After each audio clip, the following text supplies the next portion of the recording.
Buenos días, compañeros. Soy Luis y yo voy a darles el tema de hipertensión intracraneal. Entonces, tenemos que saber que el encéfalo va a estar compuesto por tres cosas. Vamos a empezar con lo que es el parénquima cerebral. Como lo sabemos, es el tejido cerebral que se va a situar, y ahí se van a situar las neuronas, las células que protegen todo esto, que es el sistema de Galía. El espacio entre ellas va a estar bien definido que por dos zonas, que es el espacio intracelular y el espacio extracelular. Estos dos van a estar separados por algo muy complejo que ya hemos visto también, que prácticamente es la barrera hematoencefálica. Esta va a impedir que numerosas sustancias lleguen al cerebro y puedan va a afectar a las neuronas. La siguiente, por favor. Después vamos a tener los vasos sanguíneos. Los vasos sanguíneos van a ser sumamente importantes en este tema.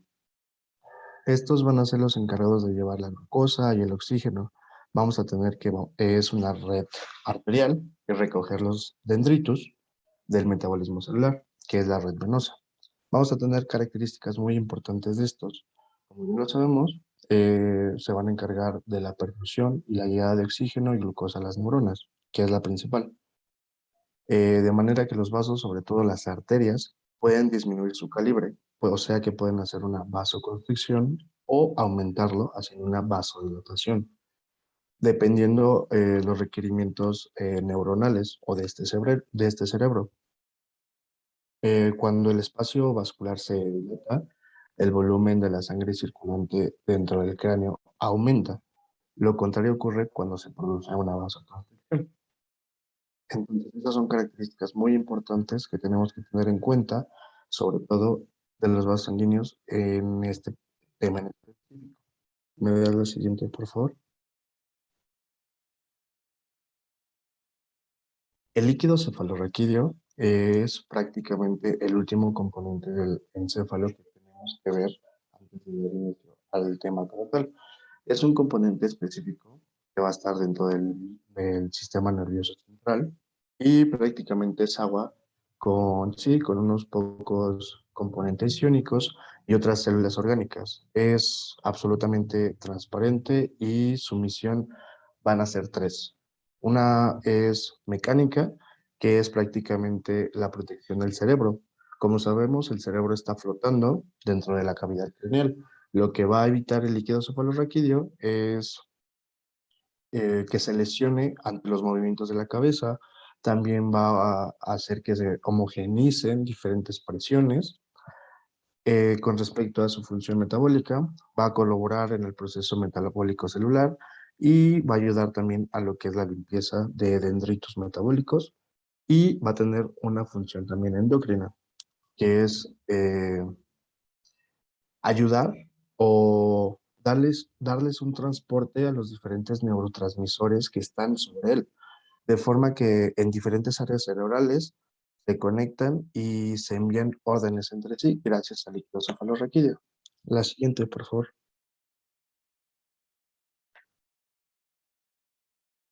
Entonces, vamos a tener que tener dos características muy importantes aún, que el líquido cefalorraquídeo, como lo hemos estado viendo en diferentes clases, se forma en gran porción en algo que se llama plexo coroide o los plexos coroideos, que se sitúan dentro de los ventrículos cerebrales.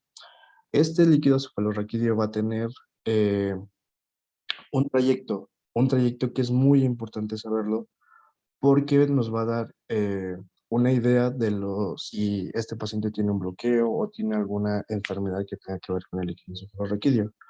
Entonces vamos a tener que circula por las cavidades ventriculares y sale principalmente del cuarto ventrículo. De ahí se va a ir hacia la base craneal, después va a tener un viaje hacia abajo del cerebro, después ascenderá por la parte externa cerebral a través de un espacio entre las meninges, que es el famoso espacio subaracnoideo, y se reabsorbe en los grandes vasos venosos que se sitúan dentro de la dura madre. Esto es muy, muy, muy importante. La siguiente, por favor.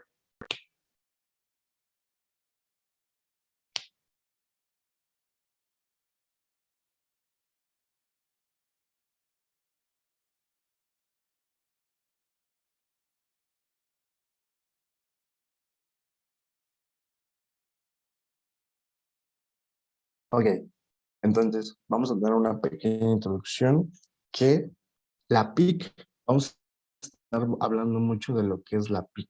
La PIC se traduce como presión intracraneal. Es el resultado de la relación dinámica entre el cráneo y su contenido. Y su contenido son las tres cosas que les acabo de describir. Entonces, el cráneo va a funcionar como una cavidad cerrada y esta desafortunadamente no es expansible hasta cierta edad, ya que las suturas se cierran y entonces este cráneo ya no es expansible para absolutamente nada. En su interior, como ya lo sabemos, contiene un volumen aproximado de 1500 mililitros, divididos en dos compartimientos, que son, la mayoría, 80% va a ser el parénquima cerebral, que es fijo, y un 20% lo que es líquido cefalorraquídeo, sangre y líquido intersticial, o agua también. Entonces, del parénquima cerebral está conformado aproximadamente por 1200 gramos de tejido. Después nos pasamos a los vasos sanguíneos, que está representado por la sangre, que va a estar distribuida en el sistema arterial, capilar y en el gran sistema venoso.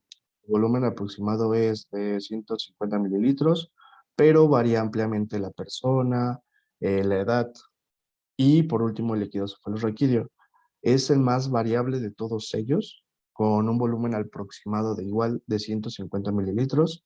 Y de lo que tenemos que saber es que vamos a tener un control o vamos a tener un acceso mayor a los demás, por lo cual muchas terapéuticas nos vamos a basar en el líquido cefalorraquídeo. La siguiente, por favor. Ok, la presión intracraneal vamos a tener que se define eh, como la presión que es necesaria para ejercer en una aguja colocada en los espacios subaracnoideos de forma que se evite la salida del líquido cefalorraquídeo al exterior. Las cifras normales en decúbito supino para un adulto son de 10 a 15 milímetros de mercurio. Muchas bibliografías, hay muchísimas bibliografías y muchas te dicen que puede ir desde 5 hasta 15, que puede ir desde 10 hasta 20, pero las que yo considero, porque vi más, es de 10 a 15 milímetros de mercurio, lo que es normal con respecto a presión intracraneal. Entonces, como el cerebro está flotando en el líquido cefalorraquídeo, es prácticamente agua. Si colocáramos un catéter o un tubo pequeño en uno de los ventrículos cerebrales o donde haya líquido cefalorraquídeo, por ejemplo, en los espacios subaracnoideos, y recogiéramos una determinada presión, esa es la presión intracraneal de esa persona. La presión que se ejerce en una aguja colocada en los espacios subaracnoideos, que va más o menos de 10 a 15 milímetros de mercurio. La siguiente, por favor. Entonces, esta es, como ya lo había dicho, la PIC es la que se ejerce durante la dura madre los elementos intracraneales. Su rango de normalidad se sitúa por debajo de los 10 milímetros de mercurio y equivale en otra unidad de medición a 200 milímetros de agua. Tenemos que tener en cuenta que hay muchas cosas que pueden elevar la PIC, pero no por eso se puede decir que se considera una hipertensión intracraneal, ya que un golpe, incluso la misma tos, pueden aumentar un poquito la presión intracraneal, mientras que cuando hablamos de hipertensión intracraneal es una elevación mantenida durante al menos 10 minutos por encima de 20 milímetros de mercurio, lo que ya se considera hipertensión intracraneal.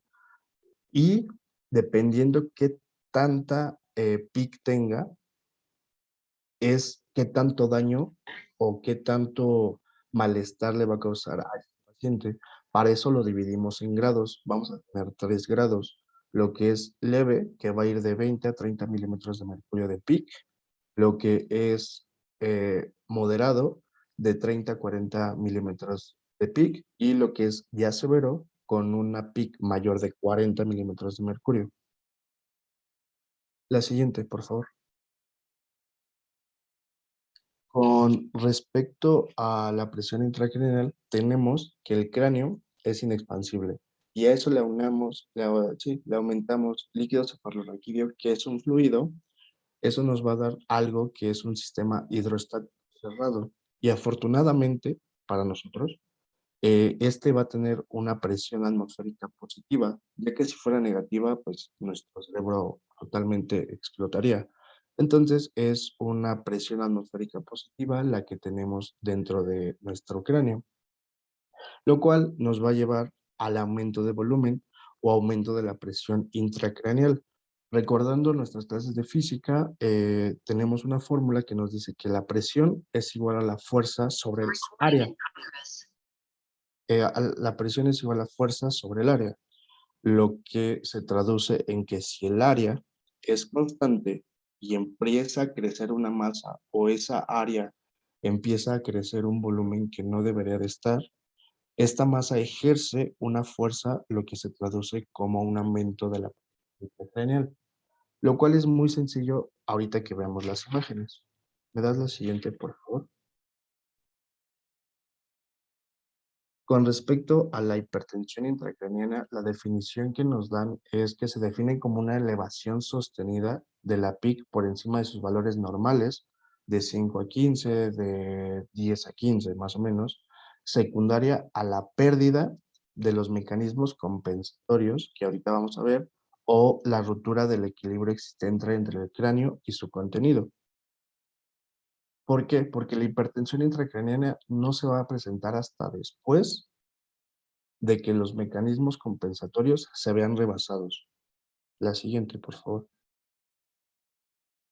Entonces, esto lo que les acabo de mencionar va a estar regido por algo que se llama doctrina o teoría de Monroe-Kelly, que es el desarrollo de la hipertensión intracraneal. Se rige por esta doctrina, según la cual el aumento de cualquiera de los tres volúmenes intracraneales debe ser compensado por la disminución del resto. De no ser así, la hipertensión intracraneal a, va a surgir. Entonces, se define en que si yo tengo un aumento en el volumen cerebral por algún tumor, el líquido cefalorraquídeo y los vasos sanguíneos tienen que hacer la función compensadora para bajar esa presión. La siguiente, por favor. Entonces, lo que nos dice la teoría de Monroe-Kelly es que vamos a tener una formulita que es BC más BS más BLCR es igual a presión, que la BC es el volumen cerebral, la BS es el volumen de la sangre circulante y por último la BLCR es el volumen del líquido cefalorraquídeo. Entonces, de forma rápida se desarrolló esta idea de que el volumen intracranial tenía que ser constante. Siempre ese volumen intracranial tiene que ser constante y constante. Entonces, este volumen se mantiene constante ya que si aumenta uno de los componentes, de forma rápida puede disminuir el volumen de los otros dos. Esos son los mecanismos compensadores. La siguiente, por favor. Entonces, aquí tenemos algo que se llama curva de presión-volumen de Lagfit, lo cual es una curva que hace un versus entre la PIC, que es presión intracraneal, sobre el volumen. Lo que nos está diciendo, entonces, si hay un incremento de la presión, este incremento de la presión con relación al volumen va a estar sobreañadido y tiene una evolución exponencial. ¿Pero por qué va a ser exponencial? ¿Por qué no siempre o por qué ese volumen siempre se va a ver rebasado por la presión? ¿Me das la siguiente, por favor? Entonces, en esta curva de presión se ve mejor que en high compliance, que se traduce en buena compensación, vamos a tener que la curva no aumenta. Entonces, el volumen sí aumenta, pero la presión no. ¿Por qué? Porque vamos a tener métodos de compensación que aún están funcionando. A diferencia de low compliance, el volumen va a estar aumentando, pero también la presión. Mientras que si aumentamos y ya no tenemos métodos de compensación, el volumen va a aumentar y la presión también. lo cual nos va a llevar al aumento de la PIC descontrolada, porque ya no vamos a tener métodos de compensación y ahí es donde se va a ver la hipertensión intracranial. ¿Alguna duda hasta aquí, que es como la parte un poquito más complicada del tema?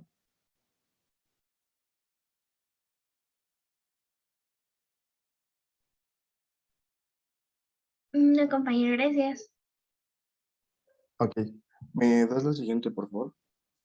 Entonces, aquí es una imagen donde podemos resumir todo. Tenemos una persona en la imagen A con su volumen cerebral, con su volumen arterial, su volumen venoso y también su volumen de líquido cefalorraquídeo, todo normal. Pero desafortunadamente en la imagen B, esta misma persona empieza a desarrollar una masa intracraniana, por lo cual se produce que va a haber un aumento del volumen donde no debería de haberlo. Pero tenemos los métodos compensatorios, que son el aumento del retorno venoso, como se ve en el frasquito de abajo azul, y el líquido cefalorraquídeo va a estar desviado o se va a desviar al espacio subaracnoideo de la médula espinal. Entonces, por más que sí está ese volumen, y está ese volumen que no debería de estar, pero los otros dos métodos de compensación están ayudando que esa presión disminuya. A diferencia de que si esa masa intracraneana, como en la imagen C, siga aumentando y siga creciendo, va a haber un punto en donde esos métodos de regulación van a ser sobrepasados y desafortunadamente la presión intracraneal va a aumentar muchísimo, muchísimo, muchísimo y van a aparecer todos los síntomas de una hipertensión intracraneal. ¿Por qué? Porque los mecanismos de regulación fueron rebasados. La siguiente, por favor.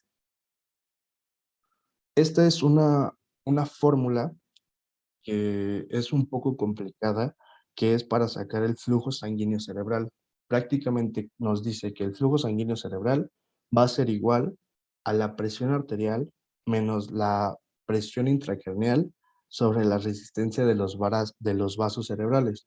Sí, suena muy complicado, pero afortunadamente tenemos algo equivalente que nos va a ayudar a sacar la misma fórmula o nos va a dar una idea de cómo va a estar ese paciente, que es otra formulita más sencilla, que es la presión de perfusión cerebral o PPC, va a ser igual a la presión arterial media de ese paciente menos su presión intracraneal.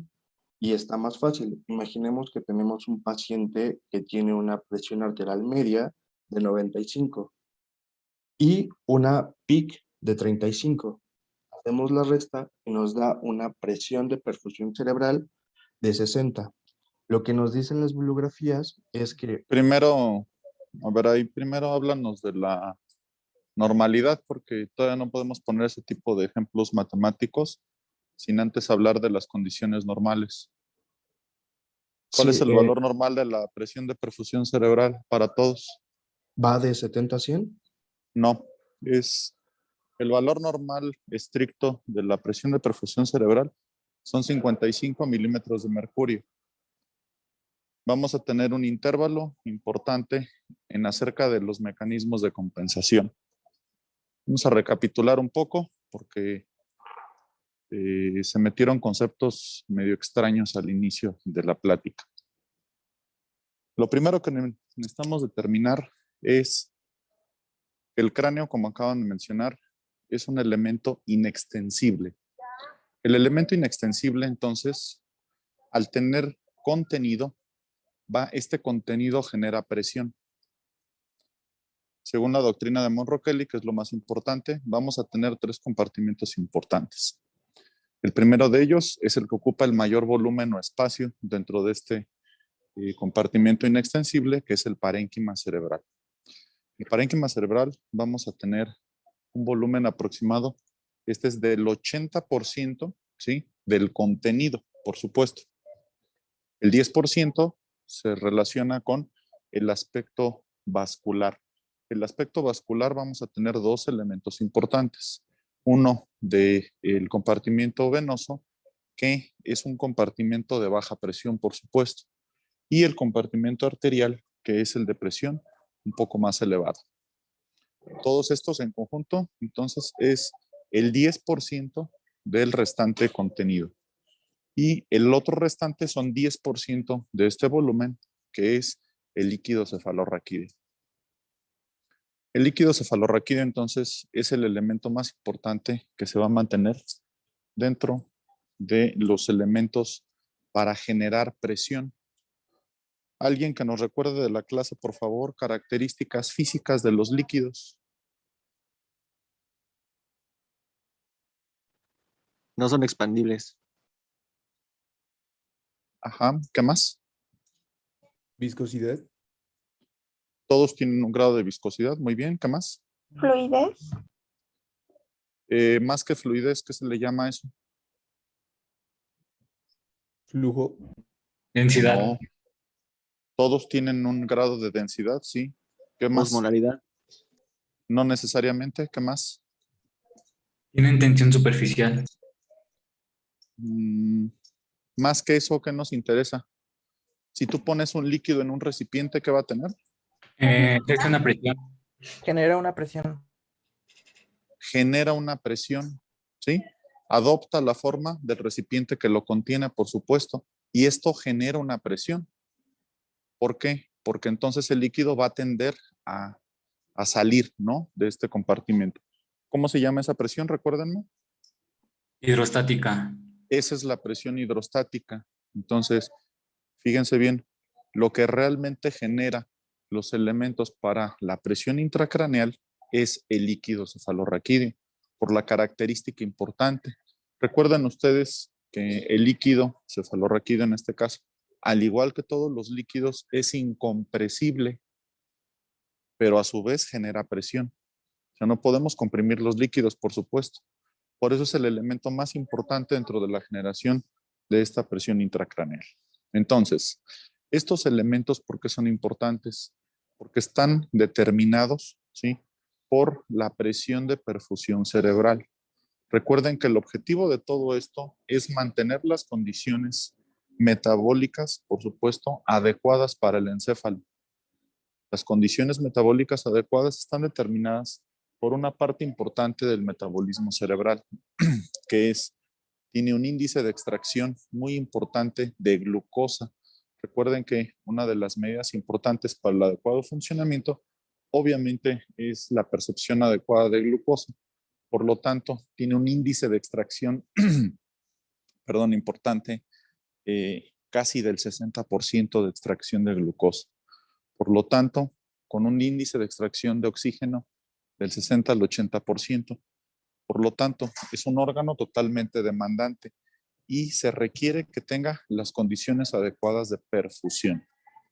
Ahora sí, entendiendo este concepto, ¿sí?, necesitamos establecer que todas las medidas necesarias van a estar enfocadas entonces al mantenimiento de la presión de perfusión cerebral. Efectivamente, la presión de perfusión cerebral va de la mano con el flujo sanguíneo cerebral que se ve en esa fórmula de la imagen. Para nosotros conocer adecuadamente estos elementos, necesitamos ahora sí sacar la fórmula matemática dependiendo de las variables que tenemos ahí en su pantalla. Entonces, sacamos la presión de perfusión cerebral, que ya la conocemos. Lo normal, decimos, es 55 milímetros de mercurio. ¿Cómo llegamos a este número? Primero, ¿cuál es la presión intracraneal normal? Ya lo dijo su compañero, lo normal es de 5 a 10 milímetros de mercurio. Vamos a tomar el valor más bajo, que es de 5 milímetros de mercurio. Es la presión intracraneal normal. Recuérdenme cuánto vale la presión arterial media. Más de 60, ¿no? O sea, 61, Más de 65. 66. Ah, bueno, 65 o más. Recuérdame, ¿quién contestó? Yo, Ajá, no sé quién es yo. Tiene que decir su nombre, por favor. perdón, soy Ángel. Ok, Ángel. ¿Qué es la presión arterial media? ¿Cuál es su definición?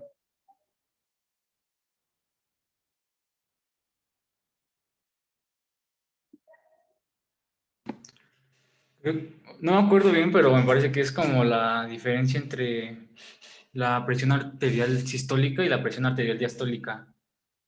¿Y para qué me sirve esa presión arterial media? Porque yo la necesito conocer. Para saber la perfusión de los órganos. ¿Cuál es la presión que nos ayuda a saber la perfusión tisular? Es la presión mínima que se requiere para lograr una perfusión. Ok, ¿cuál es ese número? 65 o más. 60 es el número. Entonces, la presión mínima que requieres para lograr una perfusión adecuada a los tejidos es de 60 milímetros de mercurio, que eso es lo normal. Si restas presión arterial media de 60 milímetros de mercurio, menos la presión intracraneal, dijimos que vamos a tomar el valor mínimo de 5, ¿cuánto nos queda? 55. 55 milímetros de mercurio. Esa es la presión de perfusión normal. Ese es el número que se necesitan aprender. Entonces, ¿qué es lo que sucede? Vamos a tener fases de compensación. La fase de compensación se refiere, regresa a la presentación, hasta donde tienes las curvas, por favor. Ahí. Entonces, ¿qué es lo que se tiene? Se tiene un mecanismo de compensación primero, que eso es lo que los libros mencionan, la compliance. ¿Para qué nos sirve? Recordemos nosotros que al aumentar, según la doctrina de Monroe Kelly, que les dijo su compañero, al aumentar uno de los componentes, tanto del encéfalo como del componente vascular o como del líquido, lo va a hacer a expensas de los otros dos. ¿Para qué? Para que no se eleve la presión intracraneal. Porque alguien de la clase, si se eleva la presión intracraneal, ¿quién disminuye según la fórmula? La presión de perfusión cerebral. La presión de perfusión cerebral, por supuesto. Si yo la sigo bajando, ¿qué cosa va de la mano, dije, con la presión de perfusión cerebral?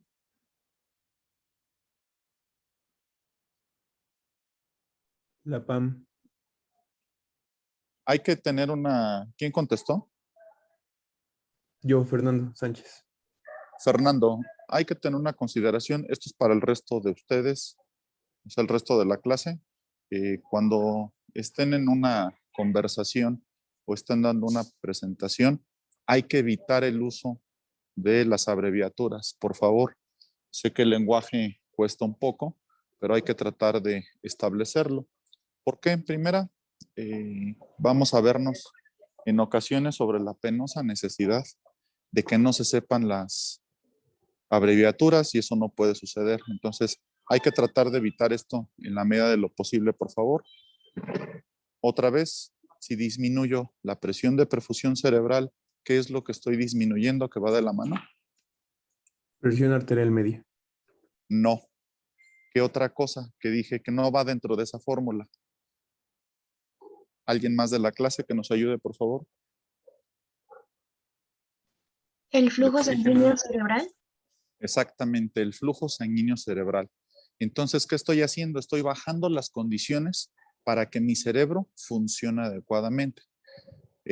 Apunten esta, porque esta es una cifra, bueno, es una denominación diferente.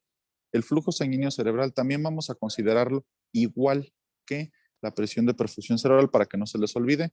Es de 55, pero ahora fíjense bien, son 55 mililitros diagonal por cada 100 gramos, así, 100 gramos de tejido cerebral, diagonal por minuto. Esa es la denominación completa del flujo sanguíneo cerebral. Entonces, recuerden ustedes que vamos a tener otra clasificación, vamos a mencionarla más adelante, sobre las condiciones que van a tener el tejido cerebral si yo disminuyo mi flujo sanguíneo cerebral. La relación importante es que está determinada, por supuesto, por la presión de perfusión cerebral, que a su vez ya dijimos, depende de la presión arterial media, que es la presión mínima para lograr una perfusión hacia los órganos de toda nuestra economía, se dice, y por supuesto, la presión intracraneal. Entonces, si yo elevo la presión intracraneal, necesito compensarla. A eso se refieren las curvas de presión-volumen. Si yo tengo presión intracraneal elevada, ¿por qué? Porque tengo primero un hematoma, por ejemplo, o una lesión. Puede ser un tumor o puede ser incluso hidrocefalia, una alteración de la dinámica del líquido cefalorraquídeo. Como sea, cualquiera de estas alteraciones o lesiones me está condicionando ¿qué? Desplazamiento de las otras estructuras porque está ocupando un volumen que no debe. Por lo tanto, está generando aumento de presión. Esta presión es la primera parte que vamos a ver en la curva, ¿sí? En donde dice la presión intracraneal, que son en la línea de abajo, que son las ordenadas, así se le llama, que dice el volumen intracraneal, que son unidades arbitrarias, le dicen ahí. Entonces, en la parte de las ordenadas vamos a ver esta denominación, que es la fase de compensación. Quiere decir que hay un momento en que el desplazamiento de las otras estructuras, recuérdenme, ¿qué es lo primero que se va a movilizar dentro de estos tres elementos para disminuir la presión o para que no aumente más bien? ¿Qué se imaginan? ¿Es el parénquima, el aspecto vascular o el líquido cefalorraquídeo? ¿Alguien de la clase? El líquido cefalorraquídeo. El líquido cefalorraquídeo, ¿por qué tú mismo? Bueno, porque bueno, dijimos que es un fluido, ¿no? Entonces tiende a Líquido. dispersarse fácilmente. No, no es por eso. Lo acabo de explicar yo. ¿Alguien más de la clase que nos ayude?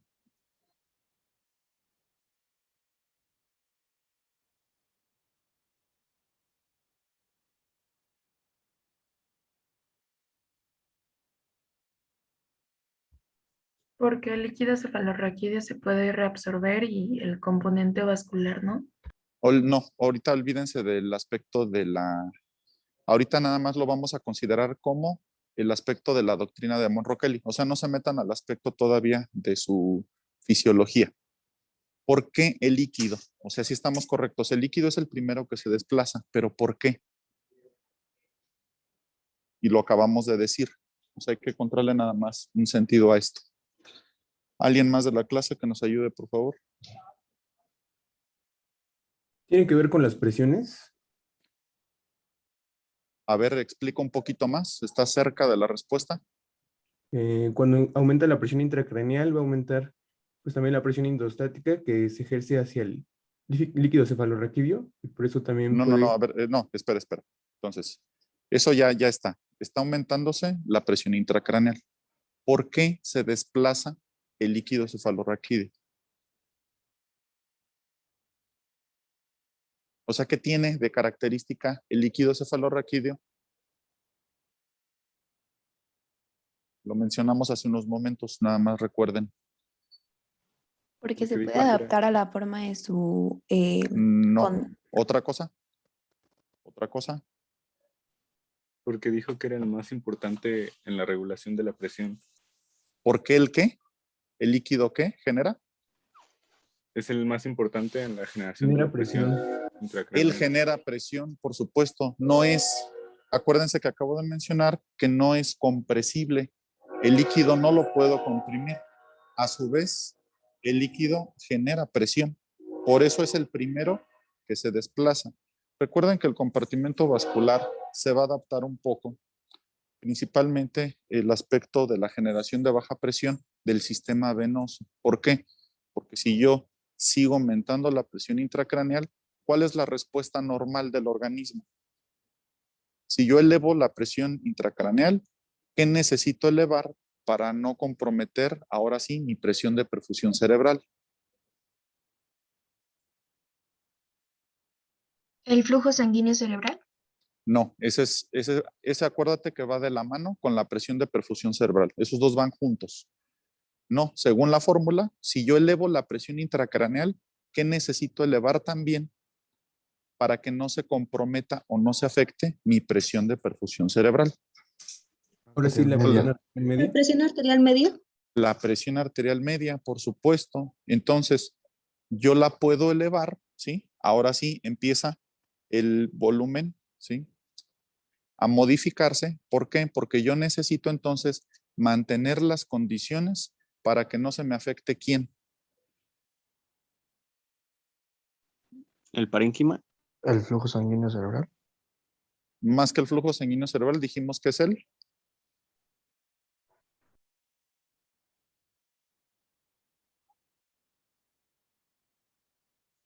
La presión de La perfusión. presión Presión de perfusión. la presión de perfusión, perfecto. Entonces, fíjense bien. Lo más importante es mantener estas condiciones. Entonces, ahora sí, los mecanismos compensatorios van a ir en este orden. El primero que se moviliza, ya dijimos, es líquido cefalorraquídeo. ¿Para qué? Para que no aumente la presión intracraneal. Cuando esto llega a un límite determinado, entonces se empieza a movilizar el compartimento vascular, pero el de baja presión, el del sistema venoso. Pasa la otra imagen de las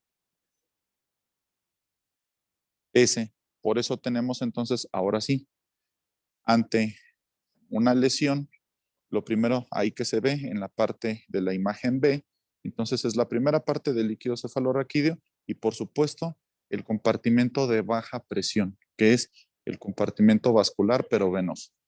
Si yo continúo elevando esto, vamos a llegar a un límite que es la imagen C. A partir de esta imagen C, entonces ya los mecanismos ya no son suficientes. Entonces en ese momento la respuesta normal del cuerpo es la activación del sistema simpático para elevar mi presión intracraneal, la presión, perdón, arterial media, para no comprometer mi presión de perfusión cerebral. Eso es la base de la doctrina de Monro-Kelly. Por eso es muy importante ver qué consideraciones se tiene para nosotros diagnosticarla de manera inicial y por supuesto tratarla. Nos vamos a dar cuenta mediante ciertas ondas que se van a poder medir a través de una revisión que se le llama monitorización de esta presión intracraneal.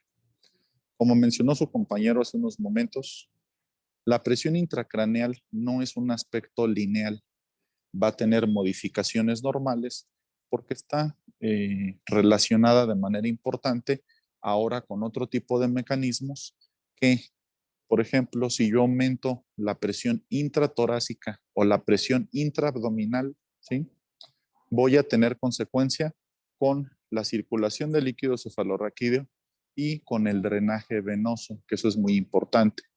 Mencionó su compañero desde el inicio de la plática que el líquido cefalorraquídeo se produce en los plexos coroideos. Alguien de la clase que me diga histológicamente qué son los plexos coroideos, por favor.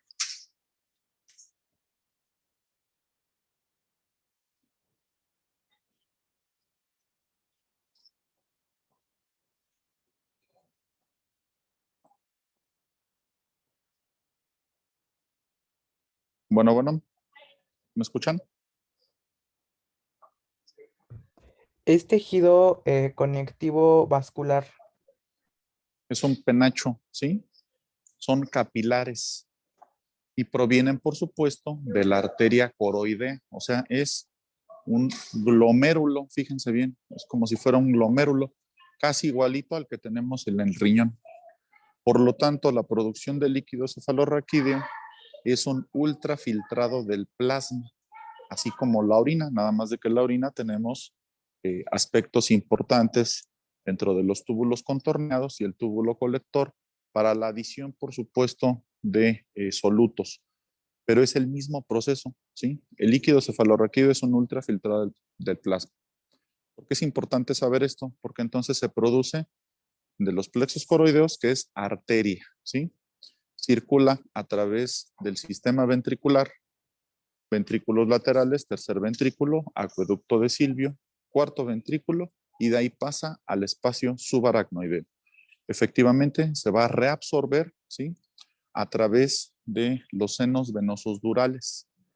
Los senos venosos durales, ¿sí?, el seno se le llama longitudinal superior, el seno longitudinal inferior, los senos rectos, por supuesto, de la circulación de las venas cerebrales profundas, ¿sí?, a través de las venas de Galeno se le llama, y la confluencia de todos estos se le llama la presa de Herófilo o la tórcula. A partir de ahí va lateral, esto es a nivel del occipital, a partir de ahí salen los senos transversos y en la mastoides se angulan y descienden por medio del seno sigmoideo. ¿Sabe alguien qué se forma o dónde drena este seno sigmoideo? ¿En el cuello? ¿En la vena yugular interna? Ese es el origen, fíjense bien, de la vena yugular interna. Continúa el camino de la vena yugular interna, ¿a dónde llega?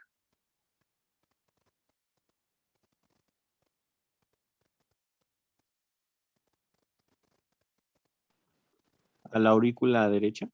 ¿Directamente? No, ¿verdad? ¿Alguien más? Llega a la vena brachiocefálica, ¿no?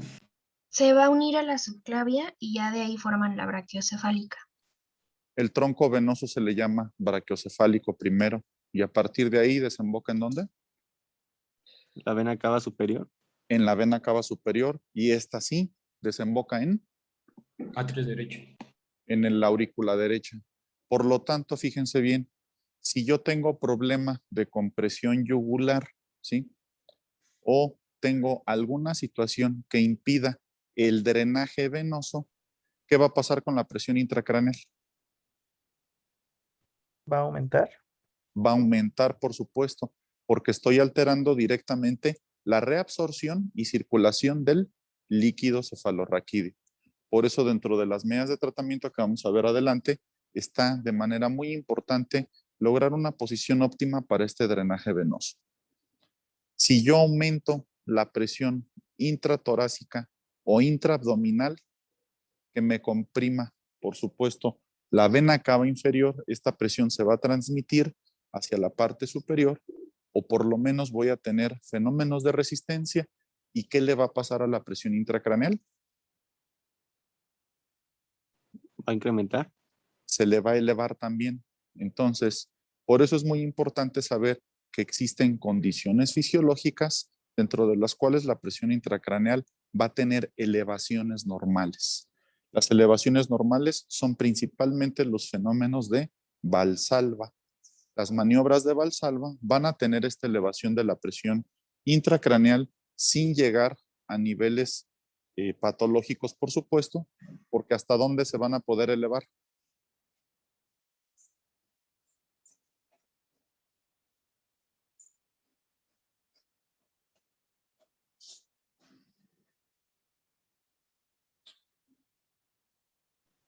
¿Hasta 20? Hasta 20 milímetros de mercurio. Entonces, esta oscilación, ¿sí? Es normal durante el transcurso del día. Por supuesto, si el paciente tiene dolor, por ejemplo, quiere decir que aumenta la estimulación de su sistema nervioso simpático, si tiene fenómenos de vasoconstricción, si tiene taquicardia, etcétera, etcétera, también va a elevar la presión intracraneal. Entonces, esta oscilación a lo largo del día puede ser normal y no necesariamente vamos a tener consideraciones porque recuerden ustedes que los mecanismos de compensación, que ya dijimos cuáles son los más importantes.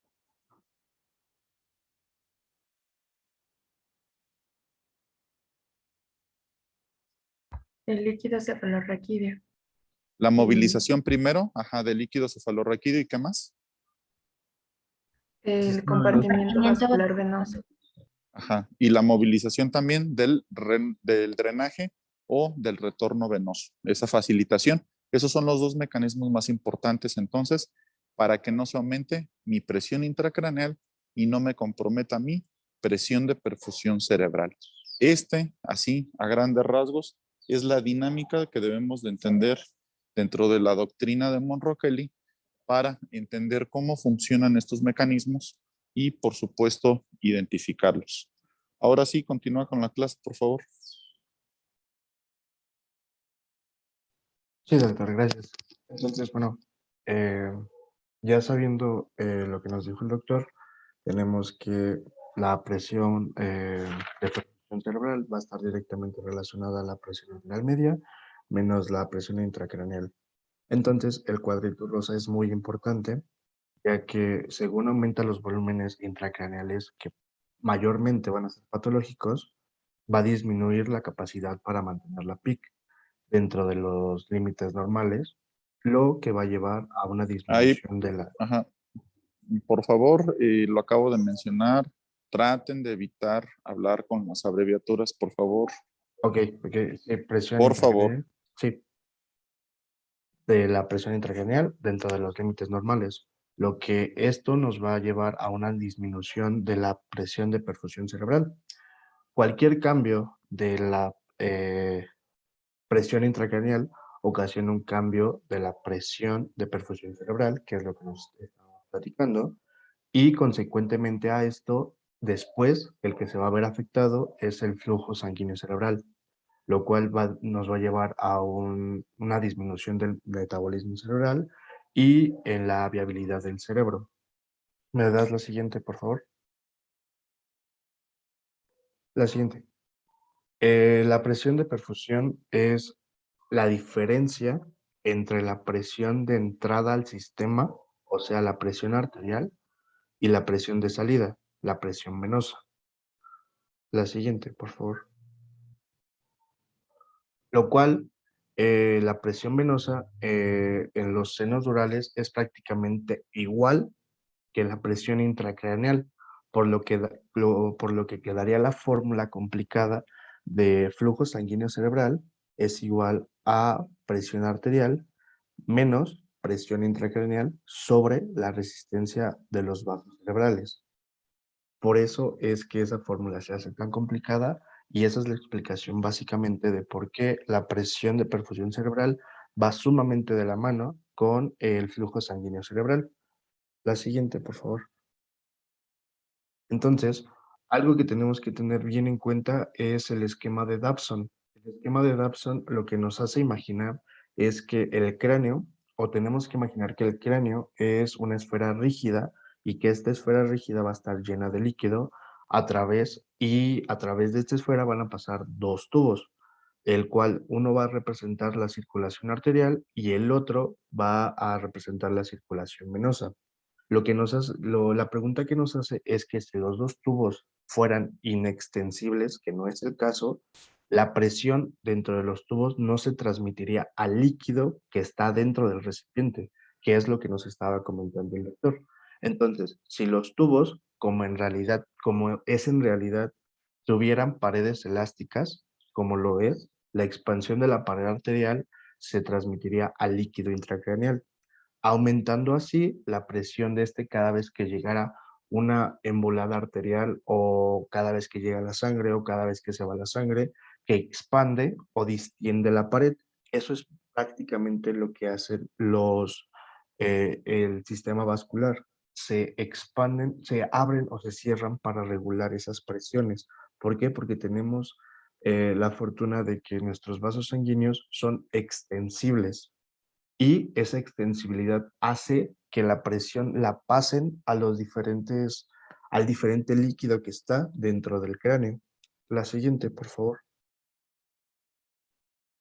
Con respecto a esto, a su vez, la pared venosa tendería a comprimirse cada vez que aumentara la presión del líquido intracraneal, expulsando la sangre hacia afuera, que sería el resultado de una situación como en realidad, ¿qué es lo que pasa?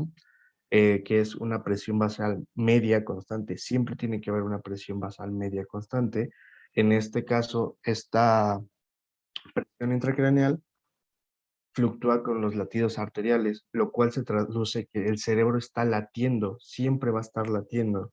Y la presión venosa varía con la respiración del individuo, que también la presión intracraneal varía con el ritmo de la respiración. Entonces podemos decir que el cerebro constantemente, o más bien siempre, va a estar latiendo y va a estar respirando, lo cual va a hacer que se regulen estas presiones gracias a la distendibilidad de los vasos sanguíneos. La siguiente, por favor. Ok, entonces, de acuerdo con esto, si la presión intracraneal aumenta, se produce una vasodilatación cerebral, lo cual nos va a llevar a una disminución de la resistencia vascular cerebral y va a mantener el flujo sanguíneo cerebral constante, lo cual nos va a llevar a, si el aumento de la presión intracraneal continúa, ha de aumentar la presión arterial para compensar el sistema. Esto es un círculo donde uno aumenta, el otro también, o si uno disminuye, el otro también. Este fenómeno de que si aumenta la presión intracraneal y si también aumenta la presión arterial se llama o se conoce como fenómeno o efecto de Cushing, que ya se observó la aparición de la hipertensión arterial en pacientes con hipertensión intracraneana, que es lo que nos dice el doctor. Si aumentamos la presión torácica, también desafortunadamente se va a aumentar la presión intracraneal. pero la presión intracraneal continúa aumentando, se puede llegar a producir un colapso vascular y descenso del flujo sanguíneo cerebral por un fracaso del sistema, lo que conduce a una situación grave y nos va a llevar a isquemia y hasta una muerte cerebral en sus peores casos. La siguiente, por favor. Ahora que ya sabemos la teoría de Monroe-Kelly y lo que significa hipertensión intracraneal, hay muchísimas razones por las cuales se puede desencadenar una hipertensión intracraneal, pero es muy fácil entenderlas ahora que ya sabemos cuáles son los principales componentes que rigen esta teoría. Entonces, es muy fácil saber que va a haber una hipertensión intracraneal si hay un aumento del volumen cerebral. Por ejemplo, en lesiones como tumores, abscesos, hematomas, aneurismas, contusiones y meningoencefalitis. También va a ser muy fácil saber si es un aumento de líquido cefalorraquídeo o una disminución. Sí, más que nada es un aumento, por ejemplo, en las producciones aumentadas, en una absorción disminuida o en la obstrucción del flujo de líquido cefalorraquídeo o en el aumento del volumen sanguíneo en diferentes en pacientes podemos tener que tienen hiperemia, hipercapnia y obstrucción del sistema venoso. Entonces ya es un poco más fácil relacionar los principales componentes del encéfalo con la hipertensión intracraneal y podemos buscar directamente la etiología respecto a las tres cosas que ya sabemos. ¿Me regalas la siguiente?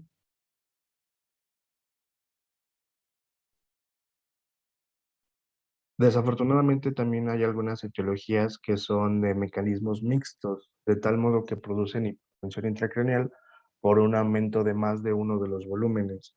Por ejemplo, tenemos los tumores con obstrucción del flujo de líquido cefalorraquídeo, o ya hablando de malformaciones arteriovenosas, en los traumatismos craneoencefálicos, que ahí prácticamente se ven alterados casi todas las vías, pero tenemos que tener en cuenta que existen mecanismos o etiologías mixtas, lo cual van a aumentar a mayor velocidad esta presión. La siguiente, por favor. Entonces, aquí les había puesto dos imágenes, que en la figura 1 tenemos una encefalopatía hipertensiva con una hipertensión intracraneal por aumento de volumen mixto. Entonces, se traduce que hay aumento de volumen mixto porque hay sangre y aparte hiparénquima. En la figura 2 tenemos hipertensión intracraneal por el aumento del volumen parenquimatoso debido a un edema citotóxico por hipoxia secundaria a una intoxicación. Ahorita que vemos los diferentes tipos de edemas, vamos a entender un poquito más por qué se ve de esa manera. La siguiente, por favor. Entonces, los edemas cerebrales prácticamente son todas las situaciones que aumentan el volumen intracraneal debido a un fenómeno complejo que acompaña a casi siempre a una lesión del sistema nervioso central. El edema cerebral es una reacción asimilable a la hinchazón que otras partes del organismo vemos a causa de los traumatismos, quemaduras, intoxicaciones, eh, y algunas otras etiologías, solo que el cerebro tiene unas características especiales por la especial disposición de las células, que son las neuroglías, y por existencia de la barrera hematoencefálica. Entonces, los diferentes tipos de edemas van a ser diferentes y tienen que ser tratados de diferente forma. La siguiente, por favor.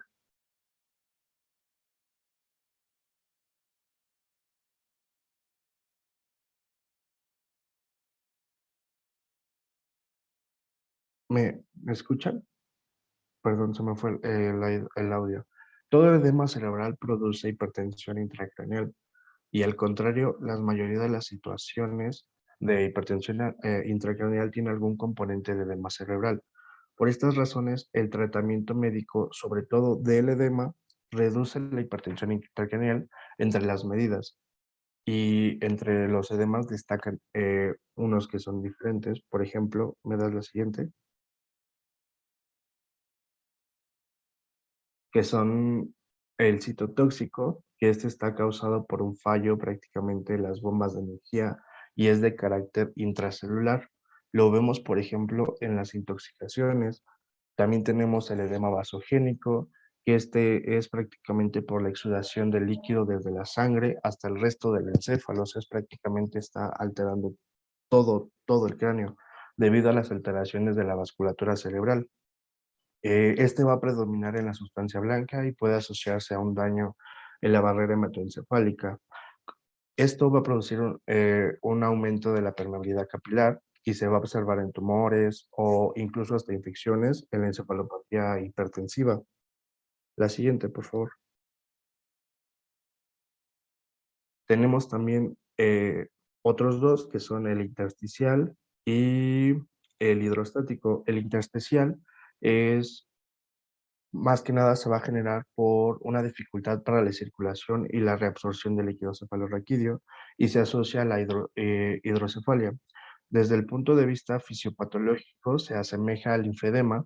¿Por qué? Porque va a haber una obstrucción de este caso de los canales de drenaje de lo que es el líquido cefalorraquídeo.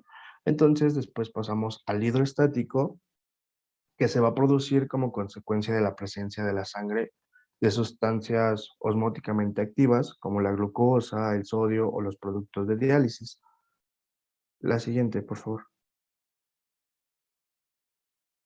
El diagnóstico de la hipertensión intracraneal es clínico, va a ser totalmente clínico, ya que hace 100 años, Harvey William Cushing, que era alemán, Emily Theodor Kocher y Belsvolk Hedman, que eran 3 doctores, descubrieron que la tríada de la hipertensión intracraneal iba a ser cefalea, edema de papila y vómito en proyectil. Entonces esto fue hace más o menos unos 100 años. No había resonancias magnéticas ni tomografía computarizada. Entonces, un diagnóstico de hipertensión intracraneal va a ser eh, un, un porcentaje muy alto clínico. En estos pacientes vamos a tener que puede o no tener una conciencia normal, va a tener bradiquipsia y es que se traduce a lo que es la lentitud intelectual y de ejecución. Pueden llegar a estupor, el paciente va a tener tendencias a quedar dormido, ante estímulos externos despierta y conecta con el ambiente. La agitación puede alterarse en esta fase. El paciente entra en situaciones de hiperactividad elemental, intelectual y psíquica y sin responder al entorno. También en casos muy avanzados podemos encontrar pacientes en situación de coma. O sea que el paciente es móvil, solo responde a estímulos externos, el más adecuado en la exploración es el dolor. Entonces aquí tenemos que tener en cuenta y tenemos que sabernos lo que es la escala de Como-Glasgow para poder detectar si este paciente puede tener una hipertensión arterial. La siguiente, por favor. También vamos a tener que un diagnóstico va a ser focal. Los síntomas y signos dependientes de la localización del proceso expansivo generador de hipertensión intracraneal puede ser el tercer par o incluso hasta puede ser una hemiparesia, dependiendo dónde esté la afectación.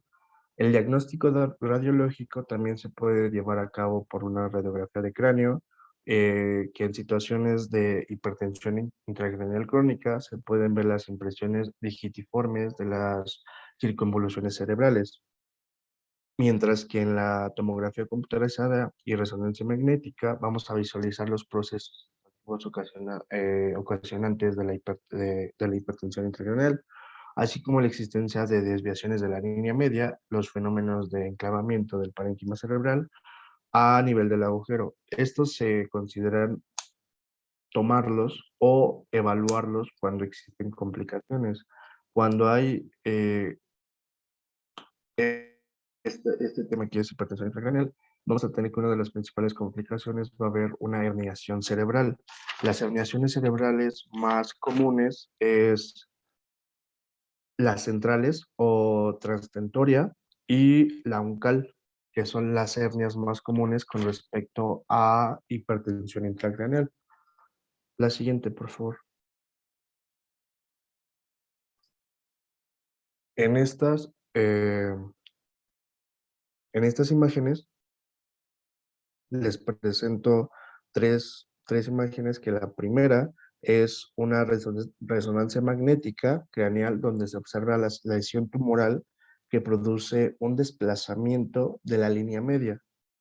En la azulita tenemos que es una TAC, una tomografía axial computarizada, donde se observa un gran proceso expansivo que desplaza a la línea media también. Y por último, tenemos que en esa resonancia magnética tenemos que es una imagen sagital, donde se observa un tumor que desplaza las amígdalas cerebrosas hacia el agujero magno. Entonces, todo esto está produciendo una presión que no debería de estar. Y este paciente debe de tener o está cursando o cursó con una hipertensión intracraneal severa. La siguiente, por favor.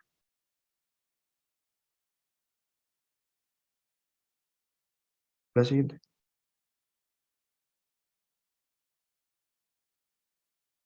Con respecto a la clínica de hipertensión intracraneal, hay disminución del nivel de conciencia por diferentes razones.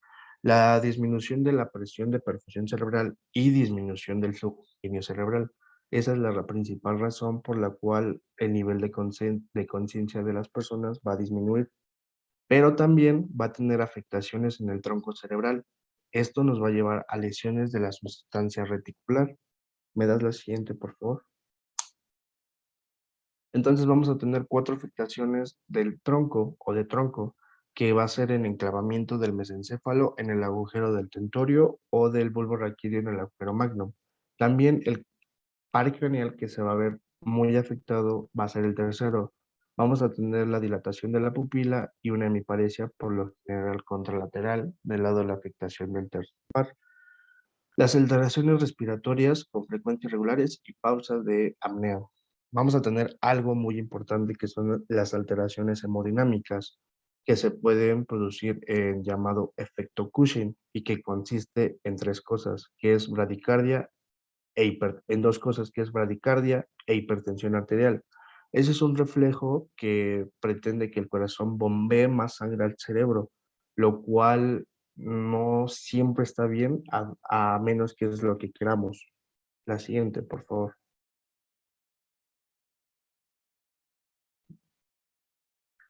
El tono de las extremidades también permitirá valorar la presencia de una de las parecias. La elevación de la presión arterial, por ejemplo, junto con la bradicardia y las alteraciones respiratorias, van a conformar la tríada de Cushing de la hipertensión intracraniana. La siguiente, por favor. El tratamiento. El tratamiento, como ya lo hemos estado mencionando, no es directamente hacia la hipertensión intracraneal, es directamente a la etiología que esté causando esa hipertensión intracraneal. Pero van a ser medidas generales que van a tratar o vamos a tratar de mantener la homeostasis sistémica y de diversas medidas específicas. Vamos a tener dos variantes. ¿Me das la siguiente, por favor? Vamos a tener dos variantes o dos corrientes de tratamiento diferentes. Una que es un modelo norteamericano y otro que es un modelo sueco o europeo. El modelo norteamericano tiene un objetivo específico que es optimizar la presión de perfusión cerebral, pero la va a tratar de optimizar a través de la elevación de la presión arterial. Y ahorita vamos para allá. Y el modelo sueco van a tener mecanismos diferentes de actuación. Aquí va a ser opuesto, ya que ellos se van a basar en la aplicación de agentes hipotensores. ¿Para qué? Para que haya una reducción de la presión hidrostática y así una disminución de la presión intracraneal. ¿Me regalas la siguiente, por favor? Con respecto al modelo norteamericano, vamos a tratar de contrarrestar el círculo vicioso que genera esta presión intracraneal con la disminución de la presión de perfusión cerebral y con ello una disminución de las resistencias vasculares de este cerebro, lo cual redunda en el aumento del volumen sanguíneo cerebral y nuevamente pues el aumento de la presión intracraneal. Entonces lo que va a hacer eh, es aumentar la presión arterial con agentes que vasopresores, por ejemplo, dopamina y noradrenalina. Esto aumentará la presión de perfusión cerebral y de esta manera se activa un mecanismo de ¿qué? De autorregulación que impide un aumento. Este aumento va a ser del volumen sanguíneo cerebral por un incremento de las resistencias y por consecuencia vamos a tener que va a haber una disminución del flujo cerebral, del flujo sanguíneo cerebral y vamos a concluir con la disminución final de una presión intracraneal. Entonces, este es uno de los modelos que se recomiendan utilizar para el tratamiento.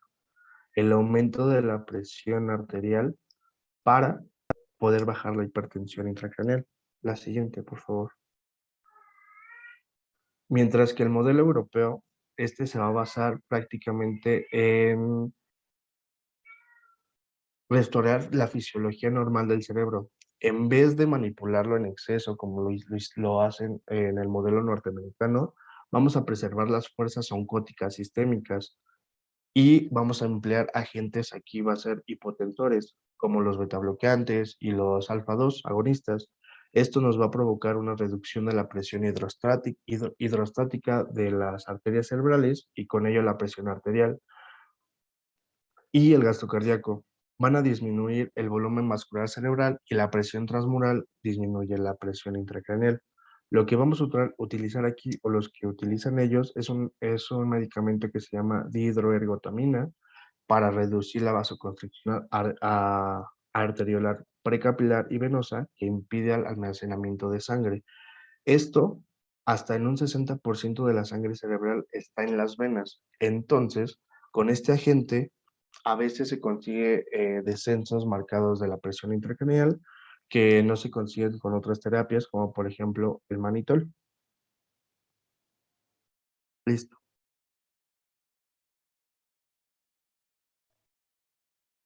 Entonces, en este cuadrito se demuestran las diferentes formas de cómo es que lo hacen. La imagen A representa la forma en cómo el modelo norteamericano trata de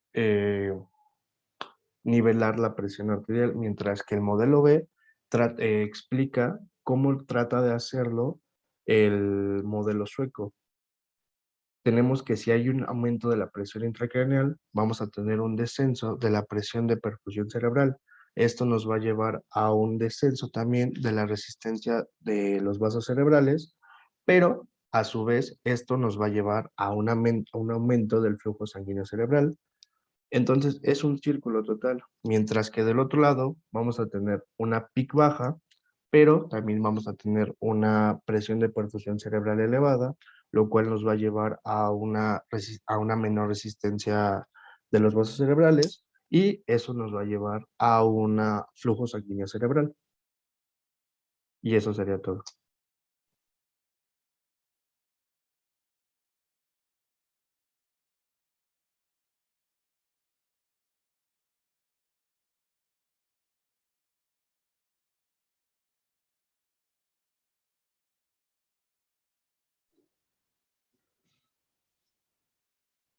¿Tienen alguna duda con respecto a los tratamientos Vamos a ver, Sí. espérame, vamos a hacer aclaraciones ahí. Ok.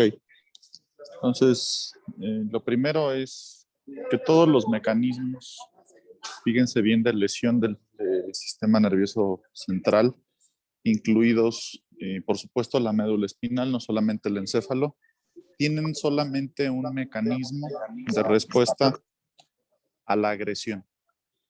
Este mecanismo es siempre, fíjense bien, va a haber generación de edema cerebral. Entonces, quiere decir que si tenemos hemorragia, se va a generar edema cerebral. Si tenemos alteraciones hidroelectrolíticas, va a generarse edema cerebral. Si tenemos alteraciones metabólicas, va a generarse edema cerebral, etcétera, etcétera. Entonces, siempre en todos los casos de agresión, por eso las etiologías son muy variadas. Alteraciones del compartimento vascular, alteraciones de la dinámica del líquido cefalorraquídeo, alteraciones, por supuesto, del parénquima, que incluyen, por supuesto, la generación de tumores y todo este tipo de situaciones. Por lo tanto, fíjense bien, si se genera edema cerebral, ¿qué compartimento estoy aumentando? el del parénquima cerebral.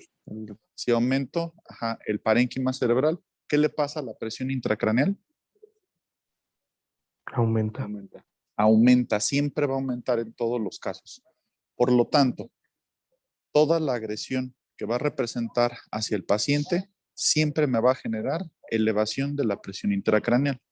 Ahora, no toda la presión intracraneal elevada me va a dar consecuencia. Ya dijimos, siempre y cuando se tengan elevaciones mayores a 20 milímetros de mercurio.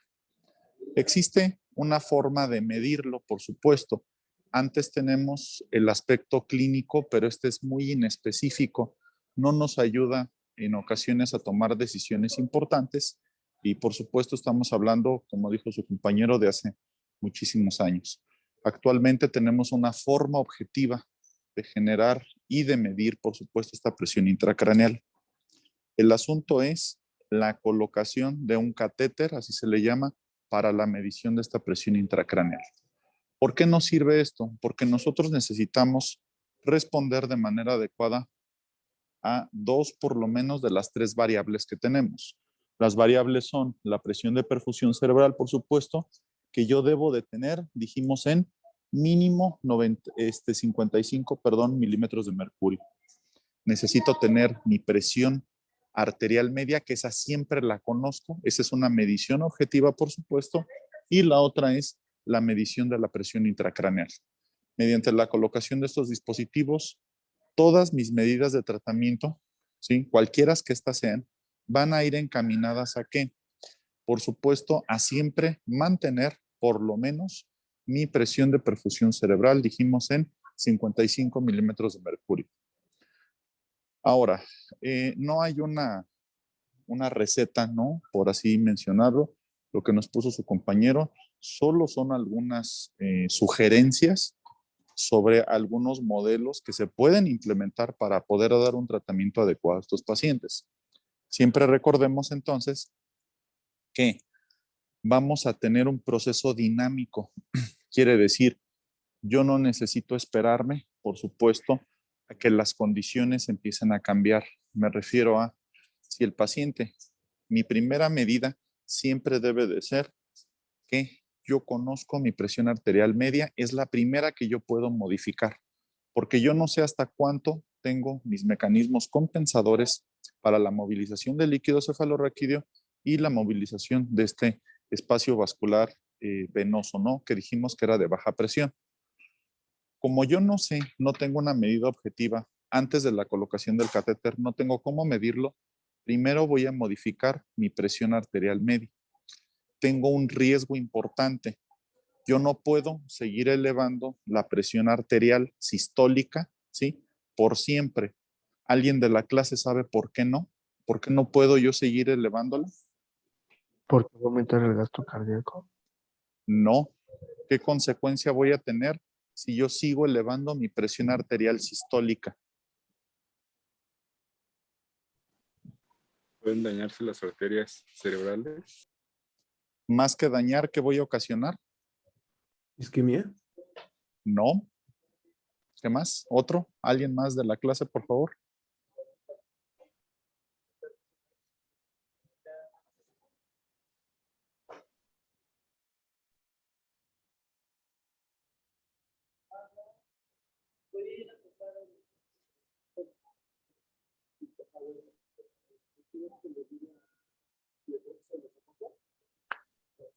¿Edema? No. No. Es al contrario, le voy a condicionar al paciente un evento vascular cerebral de tipo hemorrágico. Acuérdense entonces que, bueno, lo vamos a ver por supuesto dentro de la clase formal. El evento vascular cerebral hemorrágico en específico, nos adelantamos a este aspecto, se va a dar, ¿sí? El riesgo es cuando yo tengo una presión sistólica, por supuesto, la presión arterial sistólica por arriba de 160, empieza el factor de riesgo.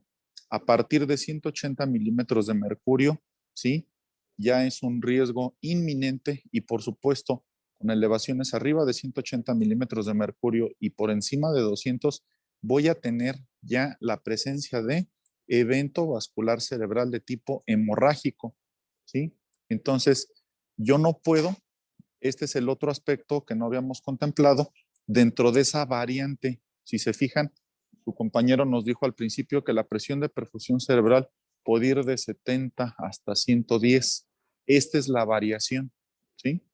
La variación es qué tanto puedo yo meter, medidas compensatorias para poder regular esta presión de perfusión cerebral. Bueno, ahí está. La primera es elevación de la presión arterial sistólica para yo elevar mi presión arterial media y, por supuesto, a pesar de que tengo una presión intracraneal elevada, yo mantener o mejorar mi presión de perfusión cerebral. De manera así como muy global, se deben de hacer todas las medidas. ¿Cuáles son las medidas? Elevación de la cabecera a 30 grados, mejorar yo los aspectos, quiere decir generales. Si el paciente tiene fiebre, necesito mejorarla, por supuesto, para no aumentar mi tasa metabólica de consumo de oxígeno. Necesito mejorar, ahí hay que tener una consideración muy importante. El paciente nunca puede estar hipotenso, de ninguna manera. De ninguna manera. ¿Por qué? Porque ya de entrada estoy disminuyendo ¿a quién?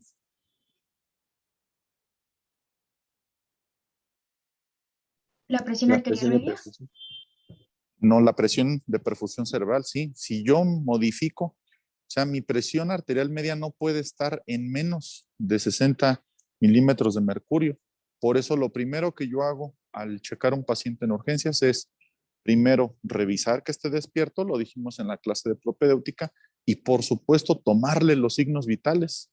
Hay que ver si el paciente está muy ansioso, si tiene dolor, hay que quitarle el dolor, nunca dejar que se hipotense, mantener una presión arterial óptima a causa de todo. Quiere decir, si el paciente es joven y tenemos oportunidad, por eso se utilizan la solución intravenosa para mejorar o expandir ese volumen.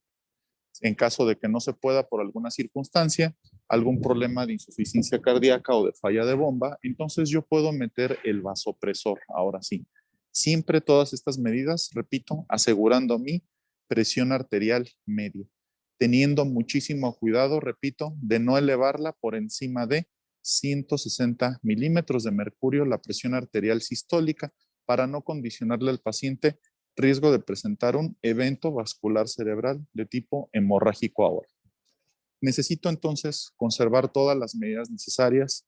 Habíamos mencionado entonces que necesitamos tratar, como dijo su compañero, la causa. Quiere decir, si el paciente tiene un hematoma subdural o un hematoma epidural, pues obviamente el tratamiento va a ser retirar ese hematoma, porque siempre en todos los casos, ¿qué estoy condicionándole al paciente? ¿Elevación de quién?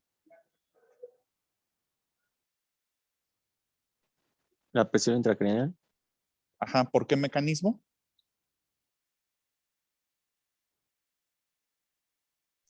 Vascular. Aparte, o sea, sí, aparte del hematoma, ¿qué habíamos dicho sobre la vía fisiopatológica del encéfalo?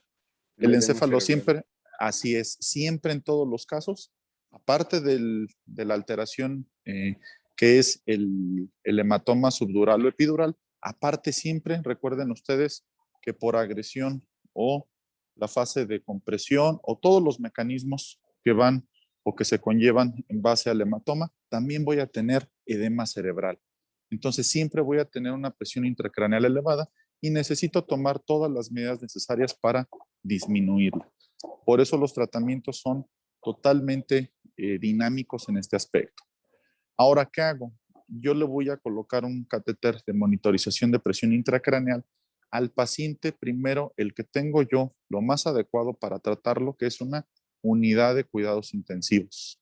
Este paciente, yo le tomo una medición de presión intracraneal con este monitoreo para darle tratamiento médico. El tratamiento médico es el que estamos hablando. Vamos a mantener presiones arteriales medias, perfusoras adecuadamente, vamos a quitar dolor, vamos a ponerlo en coma barbitúrico para disminuir ese consumo metabólico de oxígeno del encéfalo que les mencioné al principio. Vamos a mejorar todo este tipo de condiciones para que el paciente tenga requerimientos menos y el encéfalo pueda tolerar la agresión inicial. Cuando todo falla, quiere decir que yo de inmediato me estoy dando cuenta que el tratamiento médico no es suficiente, dándole medidas, por ejemplo, utilizo diuréticos, utilizo la posición, utilizo medicamentos, etcétera, etcétera, y aún así no logro bajar o disminuir la presión intracraneal, lo voy a someter al paciente a craniectomía descompresiva. La craniectomía descompresiva sí es el único tratamiento efectivo, obviamente porque estoy liberando esta presión. Quiere decir que yo quito una porción de cráneo de manera adecuada, deben de ser por lo menos 15 centímetros de diámetro y abrir la dura madre. La dura madre es, por supuesto, la porción de las meninges más externa, es una capa fibrosa, dura, bueno, rígida más bien, la cual necesito yo aperturarla para poder dejar que se expanda ese cerebro y por supuesto no comprometerlo al disminuir esta presión de perfusión cerebral. Entonces, realmente es muy dinámico. El objetivo, por supuesto, de la clase es que ustedes entiendan estos mecanismos que siempre conllevan a lesión cerebral. Todos los mecanismos van a llevarnos a esta vía común que es el edema cerebral. Todos estos mecanismos nos van a conllevar o a llevar al desarrollo de una presión intracraneal elevada. Y siempre debemos de considerar al paciente que la presión intracraneal elevada siempre me pone en alerta por esta presión de perfusión cerebral tan necesaria y que va de la mano, dijimos, con el flujo sanguíneo cerebral para permitir y asegurar las condiciones normales o de funcionamiento del encéfalo. Recuerden que tiempo es cerebro, por supuesto. La mayor preocupación de los clínicos y de ustedes como médicos en algún momento de primer contacto es identificar este tipo de factores. ¿Por qué? Porque el tejido cerebral, lo vamos a repetir siempre en todas las clases, no se recupera. El tejido cerebral no tenemos forma adecuada de recuperar, ¿sí? O de limitar a veces de manera apropiada la lesión. Entonces, necesitamos tener mucho cuidado. Recuerden que pues es la única forma que tenemos prácticamente de interactuar con el medio ambiente, que es el encéfalo, ¿no? Nuestras funciones mentales. Entonces, por eso es tan importante este tema. No sé si tengan alguna duda o comentario acerca de lo que se acabó de revisar el día de hoy. No, doctor, muchas gracias. Muchas gracias. Yo sí, doctor, perdón, una pregunta. ¿Quién es yo? Hablen con su nombre, por favor. Ok, Fernando Sánchez. Ajá. Eduardo, ok. Dígame, Eduardo. Fernando, pero es que tengo una duda respecto a la cuestión del desplazamiento del líquido cefalorraquídeo. La verdad, ya me confundí un poco con la presentación, ya no entendí muy bien a dónde se desplaza el líquido cefalorraquídeo como mecanismo compensador. El mecanismo compensador siempre es la circulación normal. Únicamente los mecanismos es, recuerden ustedes que tenemos un volumen aproximado de 150 mililitros de líquido cefalorraquídeo siempre presente en el sistema ventricular. Esos 150 mililitros están en recambio constante. Recuerden que el líquido cefalorraquídeo tiene una producción más o menos aproximada en un día, o sea, en 24 horas, por supuesto, de 450 mililitros. Entonces, ¿qué es lo que sucede? Recuerden, hablamos de manera muy breve sobre los mecanismos de producción, que es a través de los plexos coroideos, la circulación por los ventrículos cerebrales, el tercer ventrículo, acueducto de Silvio, cuarto ventrículo y de ahí al espacio subaracnoideo. Entonces, ¿qué sucede? De esos 150 mililitros, ¿sí? Que siempre están presentes en este sistema, entonces los mecanismos que se van a hacer sobre la absorción, ¿sí? Esta es la movilización, a eso se refiere con la movilización del líquido cefalorraquídeo. En lugar, es un número arbitrario, digo para que se entienda en este caso. De esos 150 mililitros, lo normal es de que, por ejemplo, se absorban, no sé, 20 mililitros, por ejemplo. Entonces, ¿qué sucede? En lugar de absorberse 20 mililitros a través de las granulaciones o vellosidades aracnoideas hacia los senos venosos durales, se van a reabsorber 50, por ejemplo. Quiere decir que no se va a colapsar, por supuesto, todo el espacio del líquido cefalorraquídeo, pero sí va a haber una mayor absorción de lo que normalmente se hace. A eso se refiere con la movilización del líquido cefalorraquídeo. Ah, ok, perfecto. Esto es lo que nos explicó en los sistemas venosos, ¿no? Pero sí, ya entendí. Así es. Así Gracias. es. ¿Alguna otra pregunta? Yo, doctor, Enya. En el caso de que se realice la craniotomía compresiva, ¿al cuánto tiempo se optaría por esta medida? Es muy variable. Por ejemplo, la primera pregunta que nos debemos de hacer es, ¿tengo yo las condiciones para monitorizar al paciente? Si las tengo, entonces, y el paciente no tiene una lesión que amerite tratamiento quirúrgico inmediato, por ejemplo, el paciente tiene una encefalopatía hipóxico-isquémica por alteración metabólica o endocrina incluso, o hidroelectrolítica. Es una lesión difusa, tengo edema cerebral muy difuso y tengo cómo monitorizarlo, entonces lo monitorizo de inicio, le doy coma barbitúrico, le doy todas las medidas necesarias y estoy al pendiente. ¿Cuánto tiempo más o menos debo de estar al pendiente? Normalmente, este es un tema aparte, por supuesto, pero normalmente si yo de 4 a 6 horas iniciales no veo que se mejoren las medidas, aún con todo lo que le hago, me refiero modificación de la presión arterial, le voy a dar, por supuesto, todo el tratamiento para corrección hidroelectrolítica, le voy a dar oxígeno suplementario, voy a darle diurético, puedo darle manitol o solución salina hipertónica, y si aún así de 4 a 6 horas iniciales no tengo una respuesta, yo opto de inmediato por realizarle craniectomía, se llama descompresiva. Ese es un apartado. Ahora, si yo de inmediato no tengo cómo monitorizar una presión intracraneal, recuerden que esto es un aspecto objetivo, o sea, necesito verlo, no es imaginármelo. Desgraciadamente, habíamos puesto de ejemplo que la parte clínica es inespecífica. Otra cosa que se me pasó ahí mencionar es que el edema de papila dentro de los eventos agudos no es válida. El edema de papila, que es, fíjense bien, la transmisión, ¿sí? A través del nervio óptico. El nervio óptico está recubierto también por meninges y, por supuesto, por líquido cefalorraquídeo, sobre todo hasta la porción de la órbita, la parte posterior de la órbita, hasta ahí llega esta recubierta donde tiene líquido cefalorraquídeo. Entonces, se eleva la presión intracraneal, esa presión se va a transmitir a través de este líquido cefalorraquídeo que rodea el nervio óptico. Esto aparece de 6 a 8 horas posteriores a la elevación de la presión intracraneal. Por lo tanto, en un traumatismo agudo o en un evento agudo, si yo le veo el fondo de ojo al paciente y no veo edema de papila, no es válido, ¿sí? ¿Por qué? Porque recuerden que está pasando mucho tiempo después, repito, de 6 a 8 horas hasta que aparezca este edema de papila. Entonces, regresando a la pregunta, si yo no tengo cómo monitorizar de manera adecuada al paciente, o al contrario, el paciente requiere tratamiento quirúrgico inmediato, por ejemplo, un hematoma epidural o subdural, yo ya opto de manera inicial por el tratamiento quirúrgico, que esas serían las dos condiciones más importantes para yo checarlo. Primera, repitiendo, de 4 a 6 horas tomar una decisión cuando agoto todos los tratamientos médicos o de manera inmediata si no tengo cómo monitorizar esta presión.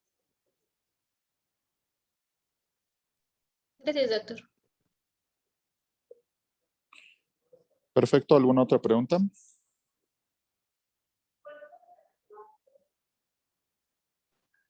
Doctor, yo, Martín, ¿bajo Ajá. qué condiciones podríamos usar el drenaje de líquido cefalorraquídeo como medida descompresiva? Normalmente, ya hablando en específico, es la colocación del catéter intraventricular. El catéter de monitorización de presión intraventricular tiene esta facilidad que me funciona como medida de monitorización y también terapéutica. Quiere decir que yo canulo uno de los ventrículos laterales y no solo voy a monitorizar la presión, sino también puedo extraer líquido cefalorraquídeo de ahí. Entonces, esa es una de las medidas. Necesito hacerlo, obviamente, y de manera obligatoria con un catéter. ¿Por qué? Porque recuerden ustedes que para yo tomar esta medida inicial de drenar líquido cefalorraquídeo, necesito monitorizar por fuerza la presión intracraneal. Si no, no tengo una medida objetiva de cómo está resultando este tratamiento o cómo está resultando estas medidas que estoy aplicando. Ok, muchas gracias, doctor. Perfecto. ¿Alguna otra pregunta?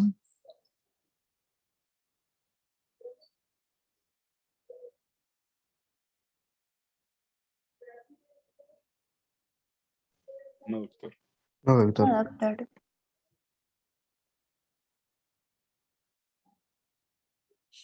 Ok. Entonces, ¿cuándo tenemos clase programada, jefa de grupo? Deje reviso, doctor. Permítame tantito. Claro. El lunes, doctor. El lunes, ok. Entonces, el lunes sí.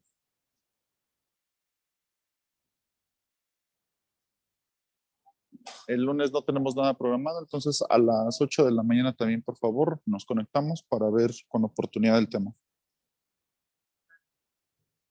Sí, Sí, doctor. doctor, Doctor, gracias. vale. Perfecto, que tengan buen día. Nos vemos el lunes. Gracias, doctor. Hasta luego. Bye. Gracias, Doctor, doctor. hasta luego.